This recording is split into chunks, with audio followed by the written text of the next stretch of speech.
السلام عليكم ورحمة الله تعالى وبركاته. بسم الله الرحمن الرحيم.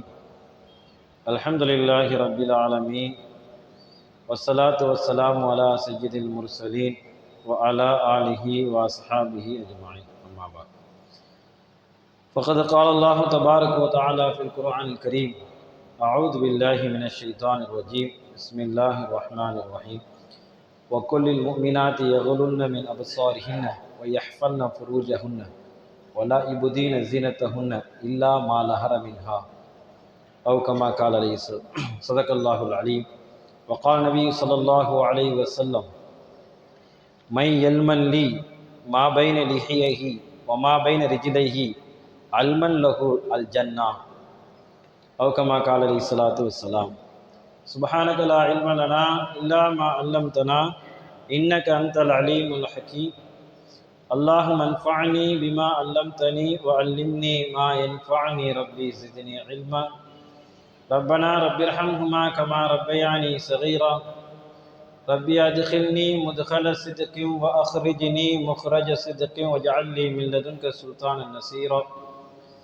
اللهم صل على سيدنا محمد وعلى آل سيدنا محمد وبارك وسلم عليه يا أول الأولين ويا آخر الآخرين ويا ذا القوة المتين ويا راحم المساكين ويا أرحم الراحمين. اللهم ارحمنا برحمتك يا أرحم الراحمين. எல்லா புகழும் அல்லாஹ் ஜல்ல ஷானுஹு தஆலாவுக்கே உரித்தாகட்டுமாக. எனது உயிரில் மேலான ஹஸரத் ரசூலுல்லாஹி ஸல்லல்லாஹு அலைஹி வஸல்லம் அன்னவர்கள் மீதும் அன்னவர்களின் அடிச்சுவற்றை சற்றும் அடிபுறல்லாமல் பின்பற்றிய உத்தம சத்திய சஹாபாக்கள், தாபீன்கள், தபா தாபீன்கள், நாதாக்கள், சுகதாக்கள், நல்லோர்கள், உலக முஸ்லிம்கள், குறிப்பாக நம் அனைவரின் மீதும் அல்லாஹுவின் அன்பும் அருளும் என்றென்றும் நின்று நிலவட்டுமாக. ஆமீன். கணியத்துக்குரிய அல்லாஹ்வின் நல்லடியார்களே, நல்லொழுக்க வாழ்க்கை வாழ்வதற்கு ஆசைப்படுகின்ற ஒவ்வொருத்தரும் கடைபிடிக்க வேண்டிய மிக முக்கியமான ஒரு விஷயம் சுய கட்டுப்பாடு. நீரில்லா உலகு எப்படி அமையாதோ அதே போன்று சுய கட்டுப்பாடு இல்லாத நல்லொழுக்கம் என்பது கிடைக்காது, கற்பனை கூட செய்ய முடியாது. இன்று ஒருவர் பாவச் செயல்களிலிருந்து பாதுகாத்து கொள்ள தவிர்த்து கொள்வதற்கு மிக முக்கியமான ஒரு விஷயம், வாழ்க்கையில் கடைபிடிக்க வேண்டிய விஷயம் என்னவென்றால் சுய கட்டுப்பாடு. யாருக்கு சுய கட்டுப்பாடு இல்லையோ பல்வேறு தரப்பட்ட பாவங்களுக்கு உள்ளாகிறான். அது எப்பேற்பட்ட பாவமாக இருந்தாலும் சரி, கொலை, திருட்டு, பாலியல் சம்பந்தப்பட்டவை, விபச்சாரம், இது அத்தனைக்கும் அடிப்படை என்னவென்று சொன்னால் சுய கட்டுப்பாடு இல்லாது போனதுதான் காரணம். அதிலும் குறிப்பாக புலன்களை அடக்கி வாழ வேண்டும். தம்முடைய உடல் உறுப்புகளை அடக்கி யார் வாழ்கிறார்களோ, புலன்களை யார் அடக்கி வாழ்கிறார்களோ அவர்களுக்குத்தான் பாவங்கள் இருந்து தப்பிக்கக்கூடிய வழிகளும் வாய்ப்புகளும் கிடைக்கும். அதிலும் குறிப்பாக சில உறுப்புகள், அதை நாம் கட்டுப்படுத்தி ஆக வேண்டும். ஷரியத் நமக்கு சொல்லித் தருகிறது. நபி ஸல்லல்லாஹு அலைஹி வஸல்லம் அவர்கள் சொல்லுவார்கள், 2 உறுப்புகளை நாம் கட்டுப்படுத்த வேண்டும். ஒன்று நாவு, 2 மர்ம உறுப்பு. இந்த 2 உறுப்பை யாரும் கட்டுப்படுத்தி வாழ்கிறார்களோ அவர்கள் பெரும் பாவங்களில் போய் சேராத அளவிற்கு ஒரு தன்மையை பெற்றுக்கொள்வார். இன்று நாம் உலகத்தில் நடக்கக்கூடிய அத்தனை தீமைகளுக்கும் இந்த 2 விஷயங்களும் தான் காரணமாக இருக்கிறது. ஒன்று, நாவால் ஏற்படக்கூடிய அந்த தீமைகள், அதனால் சண்டை சச்சரவு, கொலை, கொள்ளை எல்லாம் ஏற்படுகிறது. அதே போன்று இன்னொன்று பாலியல் சீண்டல்கள், பாலியல் சார்ந்த விஷயங்களுக்கு இந்த மர்ம உறுப்புகள் காரணமாக இருந்து கொண்டிருக்கிறது. ஆக இன்றைய காலகட்டத்தில் நாம் சமூக வலைதளங்களிலே நடக்கக்கூடிய அந்த தீமைகளை கொஞ்சம் யோசிக்கும் பொழுது இந்த 2 விஷயங்களும் பிரதானமாக இருக்கிறது. ஒன்று நாவால் ஏற்படக்கூடியது, வீடியோ மூலமோ ஆடியோ மூலமாகவோ பேசக்கூடிய அந்த பேச்சு, சமூக வலைதளத்திலே பதிவிடக்கூடிய அந்த பதிவுகள், இதுவெல்லாம் பெரிய தீமையில் போய் முடிகிறது. அதே போன்று பாலியல் சார்ந்த சிந்தனைகள், இந்த 2ம் தான் சமூக வலைதளத்தை ஆக்கிரமித்து கொண்டிருக்கிறது. இளைஞர்கள் முதல், சிறுவர்கள் முதல், முதியவர் வரை கையிலே வைத்திருக்கக்கூடிய அந்த கைபேசியின் மூலமாக, இணையதளத்தின் மூலமாக தினந்தோறும் அன்றாடம் நாம் நிறைய பாவங்களை சம்பாதித்து கொண்டிருக்கின்றோம். தெரிந்தோ தெரியாமலோ சம்பாதித்து கொண்டிருக்கிறோம். வேண்டுமென்றே செய்வது கிடையாது எல்லோரும். சில நேரத்தில் தெரியாமல் தவறுதலாக செய்தால் கூட அது குற்றம் தானே. இப்படிப்பட்ட நெருக்கடியான சூழ்நிலையில் நமது சமுதாய பெண்களும் கூட இந்த சமூக வலைதளங்களை உலாவி கொண்டு வருவதும், சமூக வலைதளங்களை பதிவிடுவதும், சமூக வலைதளங்களில் இருக்கக்கூடிய விஷயங்களை பார்ப்பதும், அதை ரசிப்பதும், அதே போன்று நடந்து கொள்வதும் என்பது வாடிக்கையாகி போய்விட்டது. இன்றைய ஜும்மாவிலே சமூக வலைதளங்களும் பெண்களும் என்ற தலைப்பின் கீழ் நாம் சில விஷயங்களை சிந்திக்க கடமைப்பட்டிருக்கிறோம். ரசூலுல்லாஹி ஸல்லல்லாஹு அலைஹி வஸல்லம் அவர்கள் ஒரு ஹதீஸிலே சொல்லுவார்கள், மை எல் மல்லி மா பைன லிஹியஹி வ மா பைன ரிஜ்லைஹி அல்மல் லஹு ஜன்னா. இரண்டு உறுப்புகளுக்கு யார் பொறுப்பேற்றுக் கொண்டார்களோ அதற்கு சொர்க்கத்திற்கு அவருக்காக வேண்டி நான் பொறுப்பேற்றுக் கொள்கிறேன். என்ன ரெண்டு உறுப்பு? ரசூலுல்லாஹி ஸல்லல்லாஹு அலைஹி வஸல்லம் அந்த ஹதீஸிலே சொல்லுகிறார்கள், இரண்டு தாடைக்கு மத்தியில் இருக்கக்கூடிய உறுப்பு, அதாவது நாவு. இரண்டு கால்களுக்கு மத்தியில் இருக்கக்கூடிய உறுப்பு, அந்த மர்ம உறுப்பு. இந்த ரெண்டையும் யார் பொறுப்படுத்திக் கொள்கிறார்களோ, தவறுதலாக பயன்படுத்தி விடாமல் யார் பொறுப்படுத்திக் கொள்கிறார்களோ, பெருமானார் ஸல்லல்லாஹு அலைஹி வஸல்லம் அவர்கள் சொல்கிறார்கள், அல்மல் லஹு ஜன்னா, நான் அவருக்காக வேண்டி சொர்க்கத்திற்கு பொறுப்பேற்றுக் கொள்கின்றேன். ஒரு மனுஷன் கட்டுப்பாடு என்பது இந்த ரெண்டு விஷயத்தை கண்டிப்பாக என்ன செய்ய கட்டுப்படுத்தும். ரொம்ப ரொம்ப முக்கியமான விஷயத்தை ஸல்லல்லாஹு அலைஹி வஸல்லம் ஹதீஸ்ல சொல்லி தராங்க. இந்த உலகத்தினுடைய அத்தனை தீமைக்கும் இதுதான் காரணமாக இருந்து கொண்டிருக்கிறது. உலகத்தில் நீங்க எந்த புத்தகத்தை உபதேசம் சார்ந்த புத்தகங்களை நீங்கள் எடுத்து பார்த்தால் இந்த ரெண்டு விஷயமும் அது இல்லாமல் இருக்காது.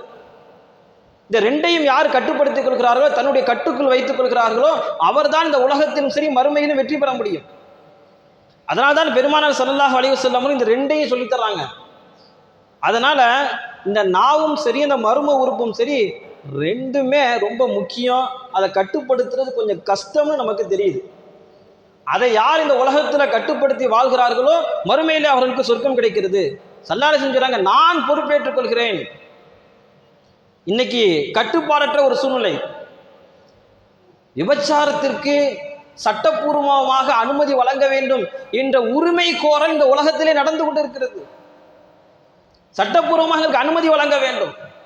அப்படி என்றால் அவருடைய அந்த உறுப்பை மனிதர்கள் எப்படி பயன்படுத்துகிறார்கள், அவருடைய கட்டுப்பாடு எங்கே சென்று கொண்டிருக்கிறது? சொத்து பிரச்சனை, குடும்ப தகராறு, கொலை, அத்தனைக்கும் காரணம் ஒரு சில வார்த்தைகள், நாவினால் வெளிப்படக்கூடிய வார்த்தைகள் காரணமாக ஏற்படுகிறது. இப்படி உலகத்தில் நாம் பார்க்கும் பொழுது ரசூல் ஸல்லல்லாஹு அலைஹி வஸல்லம் அவர்கள் எதை கண்டிப்பாக நீங்கள் கட்டுப்படுத்த வேண்டும் என்று சொன்னார்களோ அது கட்டவிழ்ந்து போய் கிடக்கிறது. கட்டுப்பாடே இல்லை. அதனால்தான் இந்த உலகத்தில் எல்லா இடங்களும் தீமை மிகைத்து போயிருக்கிறது. பெருமானார் ஸல்லல்லாஹு அலைஹி வஸல்லம் அவர்கள் இந்த ரெண்டு விஷயத்திலும் யார் எல்லை மீறுவார்களோ அவர்களுக்கு ஏற்படக்கூடிய விளைவுகளை பற்றி ஒரு ஹதீஸ்ல சொல்லி தர்றாங்க. பெருமானார் ஸல்லல்லாஹு அலைஹி வஸல்லம் அவரிடத்துல கேட்கப்பட்டது, யா ரசூலல்லாஹ், மனிதர்களை சொர்க்கத்தில் நுழைய செய்யக்கூடிய விஷயத்தில் அதிகம் எது என்று கேட்கிறார்கள். அதிகமாக சொர்க்கத்தில் நுழைய செய்யக்கூடிய விஷயத்தில் எது முதன்மையானதுன்னு கேட்குறாங்க. ஸல்லல்லாஹு அலைஹி வஸல்லம் பதில் சொன்னாங்க, தக்வல்லாஹ் வ ஹுஸ்னுல் குல்க், அல்லாஹ்வுக்கு பயந்து வாழ்வது, இறை அச்சத்தோடு வாழ்வது, ஹுஸ்னுல் குல்க், நன்னடத்தையோடு வாழ்வது, நல்லொழுக்கத்தோடு வாழ்வது, இதுதான் மனிதனை சொர்க்கத்துக்கு கொண்டு போய் சேர்க்கக்கூடிய விஷயம். பிறகு கேட்கப்பட்டது, பெருமானார் ஸல்லல்லாஹு அலைஹி வஸல்லம் அவர்கள் ஒரு மனிதனை நரகத்துக்கு கொண்டு போய் சேர்க்கக்கூடிய விஷயத்தில் எது முதன்மையானது, அதிகமானது என்று கேட்கப்பட்ட பொழுது பெருமானார் ஸல்லல்லாஹு அலைஹி வஸல்லம் அவர்கள் சொன்னார்கள், அல் ஃபமு வல் ஃபர்ஜ், இந்த நாவும் மர்ம உறுப்பும் என்றார்கள். உலகத்தில் நடக்கக்கூடிய பெரும்பாலான தீமைகளுக்கு இதுதான் காரணமாக இருக்கிறது. இந்த ரெண்டை யாரு கட்டுப்படுத்தி விட்டாரோ உண்மையிலேயே அவர் வெற்றி பெற்றவராக ஆகிவிடுகிறார். பல இளைஞர்கள், பல நபர்கள் தங்களுடைய எதிர்காலத்தை பாழாக்குவதின் பின்னணியில் இந்த இரண்டும் இருந்து கொண்டிருக்கிறது. குடும்பத்தை நாசமாக்கக்கூடிய பின்னணியில் இந்த இரண்டும் இருந்து கொண்டிருக்கிறது. சமுதாயத்தை நாசமாக்கக்கூடிய பின்னணியில் இந்த இரண்டும் இருந்து கொண்டிருக்கிறது. குடும்பத்தை பொறுத்தவரை இந்த இரண்டு விஷயத்தையும் சரியாக இருக்குமேயானால் ஒவ்வொரு மனிதரிடத்திலும் எந்த பிரச்சனையும் வராது. குடும்ப தகராறு எதனால் வருகிறது? நாம் பேசக்கூடிய வார்த்தைகள், தவறாக திட்டக்கூடிய விஷயங்கள், இதன் காரணமாக குடும்பத்தில் ஏகப்பட்ட தகராறுகள் வருகிறது. கணவன் மனைவி உறவு பிரிகிறது, தாய் தந்தை உறவு பெறுகிறது. இதுவெல்லாம் இந்த வடக்கம் யாருக்கு இல்லையோ அது நடைந்தேறி வருகிறது. பல இளைஞர்கள் மணிக்கணக்காக செல்போனில் பேசக்கூடிய பேச்சுக்கள் அந்நிய பெண்களிடம்.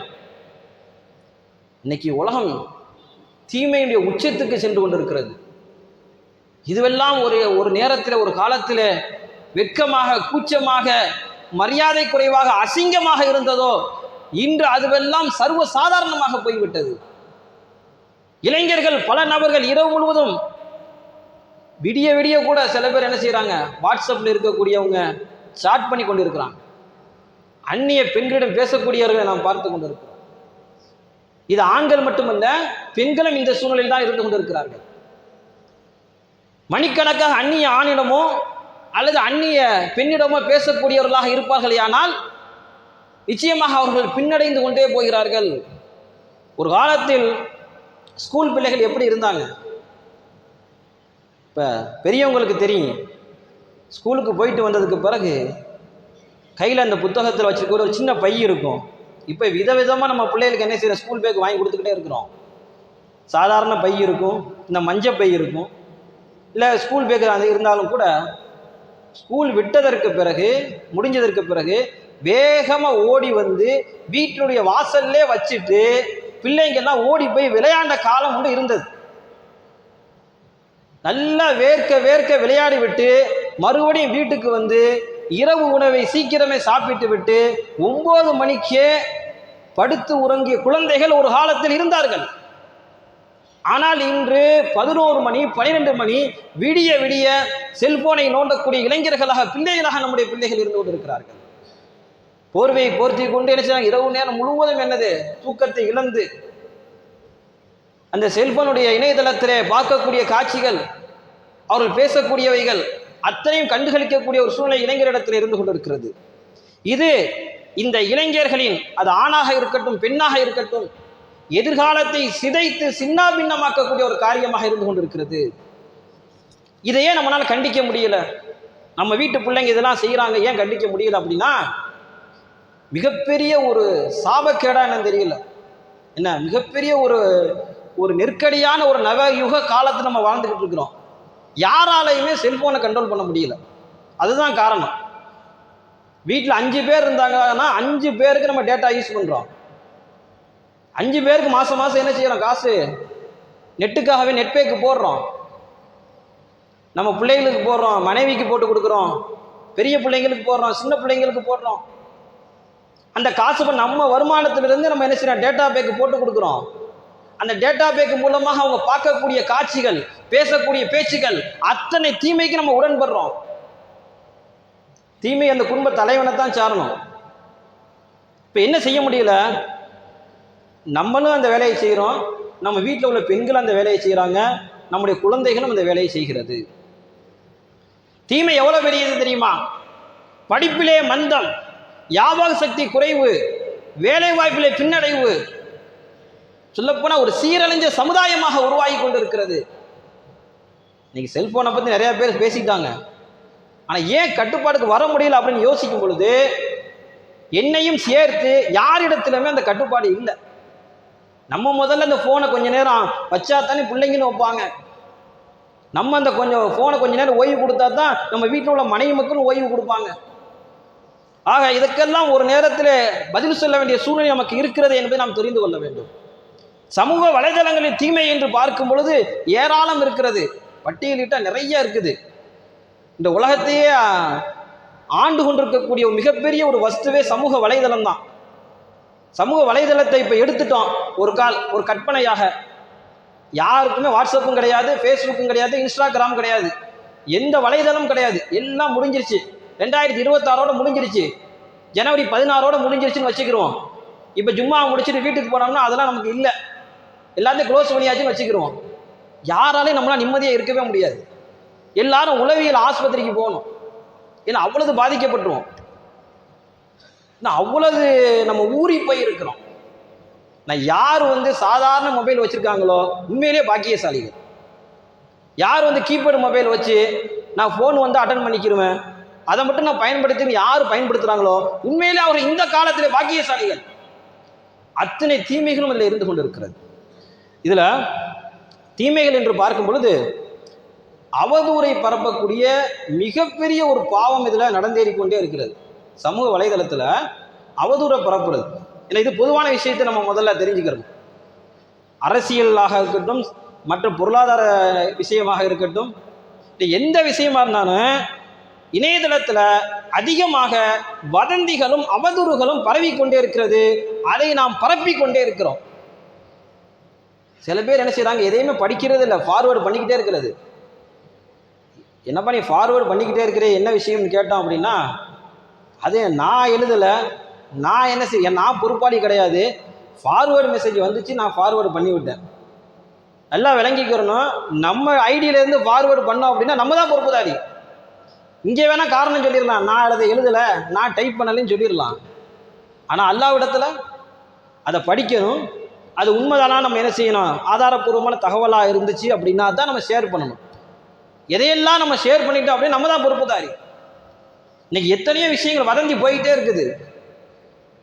அதெல்லாம் தாண்டி யார் மீது வதந்தியே சொல்லக்கூடாதோ, அவதூறே சொல்லக்கூடாதோ, அப்படிப்பட்ட நமது உயிரிலும் மேலான ஹஸரத் ரசூலுல்லாஹி ஸல்லல்லாஹு அலைஹி வஸல்லம் அவர்கள் மீது அவர்கள் இந்த ஹதீஸை சொன்னாங்க அப்படின்னு ஹதீஸ்ல இல்லாத ஒன்று சொல்லப்படுது.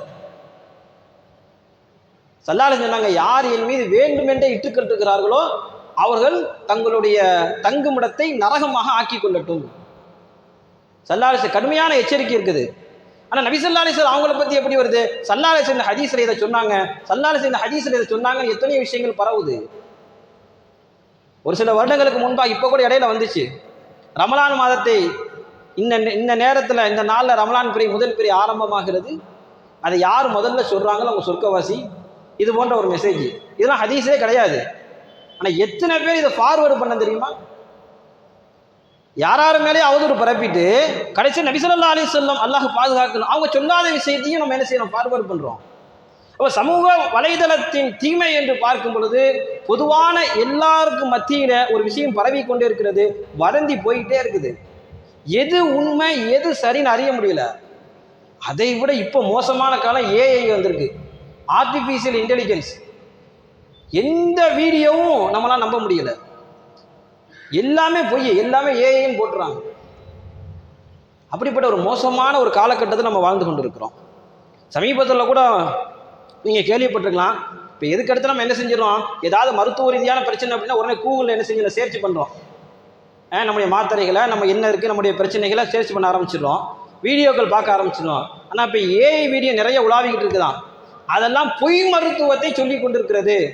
அதனால் இந்த இடத்துல நினைவில் வைக்க வேண்டிய செய்தி என்ன அப்படின்னா, ஏதாவது வீடியோ பார்த்தீங்கன்னா இதை எடுத்து சாப்பிட்டா உங்களுக்கு இந்த நோய் குணமாகும், இதை இப்படி செஞ்சு சாப்பிட்டா உங்களுக்கு இந்த நோய் குணமாகும்னு ஏதாவது வீடியோ பார்த்தீங்கன்னா அது உண்மைத்தன்மை ஆய்வு செஞ்சுட்டு தான் நீங்கள் என்ன செய்யணும், அதை பயன்படுத்தணும். ஏன்னா நிறைய வீடியோக்கள் ஏஐ வீடியோ போயிட்டு இருக்குதான், மருத்துவர்கள் சொல்கிறார்கள். இப்போ எப்பேற்பட்ட மோசமான காலகட்டத்தில் நம்ம இருந்து கொண்டு இருக்கிறோம் என்பதை நாம் நினைவில் வைக்க வேண்டும். அதனால தான் பெருமானார் ஸல்லல்லாஹு அலைஹி வஸல்லம் சொன்னாங்க, ஒருவர் தாம் கேள்விப்பட்டதையெல்லாம் யார் பிறருக்கு அறிவிப்பாரோ அவர் பொய்யர் என்பதற்கு அதுவே போதுமானதாகும். இந்த ஹதீஸ் நல்லா கவனிச்சுக்கிறேங்க. நான் அங்கே கேள்விப்பட்டேன், இங்கே கேள்விப்பட்டேன், இந்த ஒரு செய்தி வந்துச்சு அப்படின்னு நம்ம எதையாவது பரப்பிட்டோம் அப்படின்னா அவர் தான் பொய் சொல்றதுக்கு அவர் தான் அந்த விஷயம் தான் சாட்சி. ஸல்லல்லாஹு அலைஹி வஸல்லம் சொன்னாங்க. அடுத்து சமூக வலைதளங்கள் தீமை என்று பார்க்கும் பொழுது இதில் முக்கியமாக வந்து ஃபேஸ்புக்குடைய தீமை அதிகம். ஃபேஸ்புக், இன்ஸ்டாகிராம், இது போன்ற எத்தனை செயலிகள் இருந்தாலும் சரி, இதில் வரக்கூடிய, இதில் பதிவு போடக்கூடிய அந்த இளைஞர்களாக இருக்கட்டும், பெரியவர்களாக இருக்கட்டும், யாராக இருந்தாலும் சரி, நல்லா யோசிச்சு தான் என்ன செய்யணும், பதிவு பண்ணணும். அதாவது ரொம்ப சர்வசாதாரணமாக தன்னை பிறர் பாராட்ட வேண்டும் என்பதற்காக, தன்னை போராளி என்று பிறர் சொல்ல வேண்டும் என்பதற்காக எத்தனையோ விஷயங்களை ரொம்ப காரசாரமாக நம்ம பதிவு செஞ்சிடறோம். தயவு செய்து அப்படிலாம் பதிவு செய்யாதீங்க. பதிவு செய்யக்கூடிய நபர் எப்படி இருப்பார்னு தெரியுமா? உண்மையிலேயே அவர் இயற்கைத்தன்மை எப்படி இருக்குதுன்னா, வீட்டில் மனைவி கொஞ்சம் கடைக்கு போயிட்டு வாங்க, இந்த ஜாமானை வாங்கிட்டு வாங்கன்னு சொன்னால் கூட போக மாட்டார். அப்படிப்பட்ட நபர் என்ன செய்வார், வீட்டில் உட்கார்ந்துக்கிட்டு ஃபேஸ்புக்கில் நான் மிகப்பெரிய போராளி மாதிரி பதிவு செய்வார். அப்படின்னா அல்லாஹ் என்ன செய்ய, அவருடைய செயல்பாடுக்கும் அவருடைய பதிவுக்கும் நேர் மாற்றம். அப்ப இவர் என்ன செய்யறாரு, பொய் சொல்றாரு. தன்னை பிறர் பாராட்ட வேண்டும், சமூக வலைதளத்துல எல்லாரும் என்ன செய்யணும், பாராட்ட வேண்டும் என்பதற்காக அதை செய்கிறார். இப்ப இவ் எவ்வளவு பெரிய ஒரு தவறு இது. அதனால்தான் பெருமைக்காக வேண்டியோ பாராட்ட வேண்டும் என்பதற்காக ஏதாவது நம்ம செஞ்சு அதனுடைய தீமை அதிகமாக போச்சு அப்படின்னா ஆகப்பெரிய குற்றவாளி நாம தான் இருக்கோம். அல்லாஹ் பாதுகாக்கும். சமூக வலைதளங்கள் இது ஒரு விஷயம். நிறைய பேர் பதிவுங்கிற பேரில், எழுத்துங்கிற பேரில், வாய்ஸ் மெசேஜில் எதையே போட்டு விட்டுறாங்க. ஆனால் அவங்களுடைய இயற்கை குணத்திற்கும் அதுக்கும் சம்மந்தம் இல்லை. ஒரு போராட்டத்தை பற்றி நிறைய பேசுவாங்க, எழுதி வச்சிருப்பாங்க. ஆனால் அந்த போராட்டத்துக்கு அவர் போயிருக்க மாட்டார். அப்ப செயல்பாடுக்கும் அவருடைய பேசுவதற்கு நேர் மாற்றம் என்பது இது முகஸ்துதிக்கான செய்யப்படக்கூடிய ஒரு விஷயம், தவிர்ந்து கொள்ள வேண்டும். இதுவெல்லாம் இளைஞர்கள் செய்து கொண்டிருக்கிறார்கள். இன்னும் சொல்லப்போனால் பலதரப்பட்ட ஆபாசங்கள் நிறைந்து கொண்டிருக்கிறது. தெரிஞ்சோ தெரியாம நம்ம பார்க்கத்தான் செய்யறோம். தெரிஞ்சோ தெரியாம நம்முடைய பிள்ளைகள், நம்முடைய மனைவி மக்கள் எல்லாரும் பார்க்கத்தான் செய்யறாங்க. எப்படி கட்டுப்படுத்துவது? அல்லாஹ் தான் என்ன செய்யணும், இந்த ஷைத்தானை ஒழிக்கணும். ஏதாவது ஒன்று நடக்கணும்.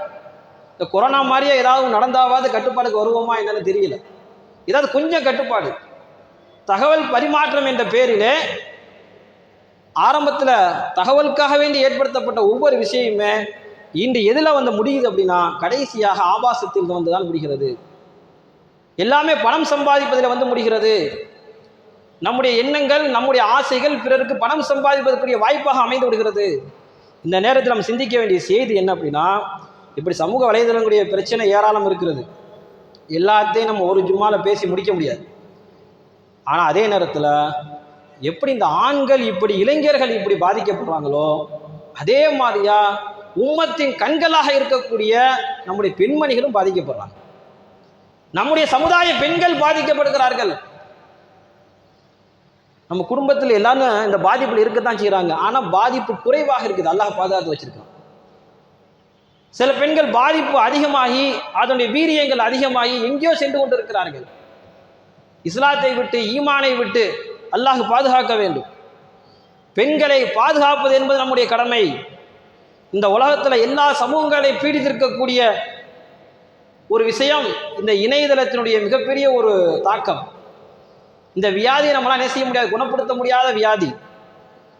தேவை என்பது மட்டுமல்லாமல் சிறுவர்களிலிருந்து பெண்கள், அதே மாதிரி காலேஜ் படிக்கக்கூடிய பெண்கள், ஸ்கூல் படிக்கக்கூடிய பெண்கள், நம்ம ஏற்கனவே ஒரு சில வருடங்களுக்கு முன்பாக நிறைய தடவை நான் சொல்லியிருக்கிறேன், தயவுசெய்து உங்களுடைய பெண்களில் வீட்டில் தயவுசெய்து இந்த திருமணம் முடிச்சு கொடுக்குற வரைக்குமாவது செல்போனை கொடுக்காதே தனிப்பட்ட முறையில். ஆனால் அதை கூட நம்ம இப்போ பயன்படுத்துறதுக்கு தயார் இல்லையா, அல்லது இல்லாத மாதிரி சூழ்நிலை அமைஞ்சிருச்சான்னு தெரியல. குறைஞ்சபட்சம் நம்ம திருமணம் முடிச்சு கொடுக்குற வரைக்கும். இப்போ இதனுடைய நிலைமை என்ன அப்படின்னா, பெண்களை பொறுத்தவரை எல்லா இடத்துலையும் என்ன செய்வாங்க, தவறாக தான் பயன்படுத்தப்படுகிறார்கள். ஆண்களை பொறுத்தவரையும் என்ன செய்யறாங்க, பெண்களை எப்போதுமே தவறான கண்ணோட்டத்தில் பார்த்து கொண்டிருக்கிறார்கள். அல்லாஹ் ஜல்லஷானு தஆலா இந்த உலகத்தின் சூழ்நிலையை அப்படித்தான் வச்சிருக்கிறான். இன்னைக்கு இணையதளத்தை சீர்கேடு நிறைய நம்ம பார்த்துருக்கலாம், பத்திரிகையில் படிச்சிருக்கலாம். ஒரு சில வருடங்களுக்கு முன்பாக சுல்லி டீல்ஸ் அப்படிங்கிற ஒரு செயலி, இது யார் வந்து வெளியிட்டது அப்படின்னா ஹிட்காப் அப்படிங்கிற ஒரு company வெளியிடுது.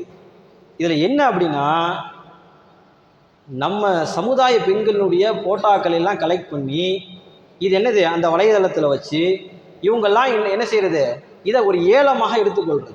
Sully deals, day of the சுல்லீஸ் அப்படின்னா இன்றைய நாளுடைய சுல்லீஸ் அப்படின்னு சொல்லி போட்டு ஏலம் போடுவாங்க. அப்போ அந்த நம்ம பெண்கள் சமூக வலைதளத்தை பயன்படுத்தக்கூடிய பெண்கள் அவங்க என்ன வச்சுருப்பாங்க, ஃபோட்டோக்களை வச்சுருப்பாங்க. அதனால தான் அடிக்கடி சொல்லக்கூடிய விஷயம், தயவுசெய்து பெண்கள் இருந்தீங்க அப்படின்னா அதில் என்ன செய்யுங்க, ஃபோட்டோவை வெளிப்படுத்தாதீங்க. அப்போ இந்த ஃபோட்டோவை எடுத்துக்கொண்டு என்ன செய்கிறாங்க, அந்த இணையதளத்தில் கொண்டு போய் சேர்த்துட்டாங்க.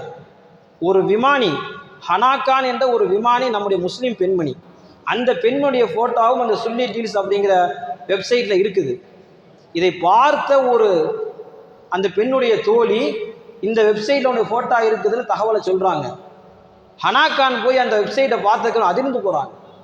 20 நாளாக அவங்க ஃபோட்டோவை வச்சு ஏலம் விடப்பட்டிருக்குது. அந்த பெண்ணுக்கே தெரியல. அந்த பெண்ணு சாதாரண பெண் இல்லை, ஒரு விமானி, பைலட். அவங்க இப்படி நல்லா படித்து நல்ல வேலையில் இருக்கக்கூடியவங்க, நல்ல அறிவாற்றல் உடையவங்களுக்கு கூட பெண்களை பொறுத்தவரை என்ன செய்கிறாங்க, அவங்களால பாதுகாத்து கொள்ள முடியல.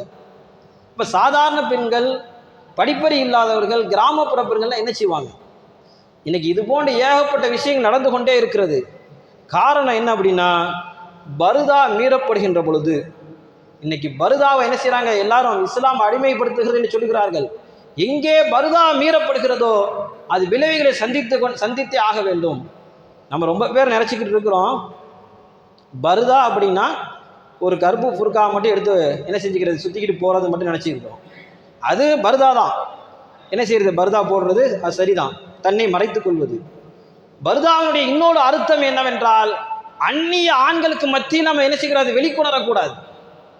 ஒரு பெண் எப்படி இருக்க வேண்டுமோ, ஷரியத் எப்படி சொல்லி இருக்கிறதோ அதை அப்படியே அணுவாக பின்பற்ற வேண்டும். அந்நிய ஆண்களுக்கு மத்தியிலே தன்னை வெளிப்படுத்தாமல் பாதுகாத்துக் கொள்வதற்கு பேர் தான் பருதா.